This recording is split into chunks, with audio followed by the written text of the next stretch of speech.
चलिए आज एक कहानी सुनते हैं।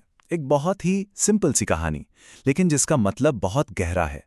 एक ऐसी कहानी जो शायद कहीं ना कहीं हम सबकी अपनी कहानी है, अपने बीते हुए कल का बोझ ढोने की कहानी। तो एक सवाल से शुरू करते हैं। कभी ऐसा महसूस होता है कि जो कल बीत गया वो आज भी हमें आगे नहीं बढ़ने दे रहा? मतलब क्या हमारा पास्ट हमारी आज की खुशियों पर एक बोझ बन गया है? तो हमारी कहानी का जो हीरो है वो एक ऐसा ही नौजवान है जो देखने में तो बिल्कुल ठीक ठाक लगता था, लेकिन अंदर से वो एक बहुत बड़े बोझ के नीचे दबा हुआ था। इसका नाम है रघु। बहुत ही मेहनती, सीधा साधा लड़का। अपनी सारी जिम्मेदारियां निभाता था, सबकी मदद भी करता था। लेकिन इन सबके बावजूद ना, उसके चेहरे पर हमेशा एक अजीब सी उदासी रहती थी। पता है रघु की असली प्रॉब्लम क्या थी? उसका मन, जो हमेशा पास्ट में, मतलब बीते हुए कल में ही फंसा रहता था। हर दिन वो अपनी पुरानी गलतियों को, पुराने दुखों को बार बार याद करता था, और ये यादें ना उसे अंदर ही अंदर खोखला कर रही थी। और इसका नतीजा ये हुआ कि उसका मन इतना भारी हो गया था कि आज में जो छोटी मोटी खुशियां थी वो उसे दिखती ही नहीं थी। लेकिन कहते हैं ना, हर अंधेरी रात के बाद सुबह होती है। रघु की जिंदगी में भी एक ऐसा ही मोड़ आया, एक टर्निंग पॉइंट, जब उसकी मुलाकात हुई एक ज्ञानी संत से। तो हुआ यूं कि एक दिन गांव में एक पहुंचे हुए संत आए। उनकी खासियत ये थी कि वो जिंदगी की बड़ी बड़ी बातें बहुत ही आसान तरीके से समझा देते थे। बस यही सोचकर रघु भी उनके पास पहुंच गया। संत ने जब रघु के चेहरे पर वो उदासी देखी तो उसे अपने पास बुलाया, और फिर रघु ने हिम्मत करके अपने मन की बात कह दी। उसकी आवाज में एक दर्द था, एक तकलीफ थी।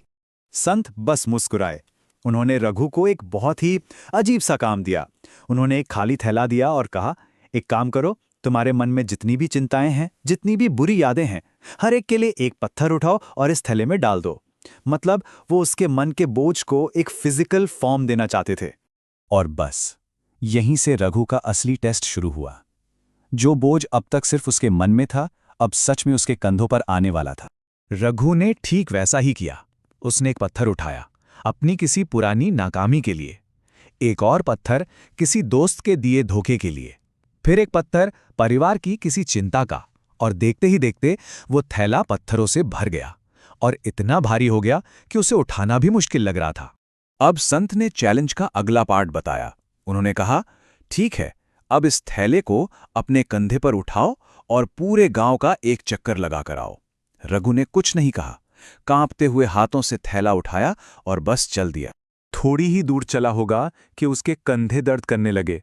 उसे ऐसा लग रहा था कि हर कदम पर थैले का वजन और बढ़ता जा रहा है। शरीर पसीने में भीग गया, सांसें उखड़ने लगीं, हालत खराब हो गई थी। लेकिन उसने हिम्मत नहीं हारी। जैसे तैसे लड़खड़ाते हुए उसने चक्कर पूरा किया और संत के पास वापस पहुंचा। और अब वो पल आया जब इस फिजिकल दर्द के पीछे का असली मतलब सामने आने वाला था। रघु हाँफ रहा था, और संत ने उसे देखकर बहुत शांति से कहा, ये तुम्हारी जिंदगी है रघु। जिस तरह ये पत्थरों का थैला तुम्हारे कंधों पर बोझ बना हुआ है ना, ठीक यही बोझ तुम रोज अपने मन पर लेकर घूमते हो। उन्होंने समझाया, बीते हुए कल के दुख, चिंताएं, गलतियां, ये सब इन्हीं पत्थरों की तरह हैं। ये हमारे आज को इतना थका देते हैं, इतना भारी बना देते हैं कि हम जी ही नहीं पाते।